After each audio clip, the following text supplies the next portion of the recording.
مهم خبر ډاکټرانو ته د امر بالمعروف خبرداری. د امر بالمعروف نوی قانون صحیح تطبیق کړئ. د سرحد نیوز قدرمن لیدونکو ښه راغلاست د نن ورځې تازه او مهمو خبرونو ته. ګران لیدونکو که چیرې غواړئ نور تازه او مهمو خبرونو څخه خبر شئ نو همدا اوس سره د سرحد نیوز پیج فالو او سبسکرایب کړئ. د طالبانو امیر روغتیا وزارت په یوې اعلامیې کې ویلي چې د دې وزارت د امر بالمعروف رئیس مولوي فضل ربي فضلي په یوې غونډه کې د عامې روغتیا وزارت له رئیسانو، کارکوونکیو او ډاکټرانو څخه غوښتي چې امر بالمعروف قانون په صحیح توګه او بڼه مراعات کړي.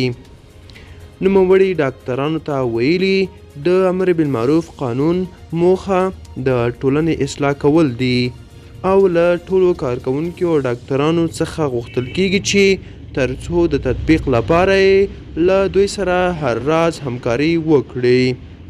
د سرحد نیوز قدرمن لیدونکو دا و د نن شم شوی مهم خبر. که چیرې غواړئ همداسې تازه او مهم خبرونو څخه خبر شئ نو همدا اوس زموږ یوټیوب چینل سبسکرایب کړئ. تر بیا ښې چارې ښه وخت.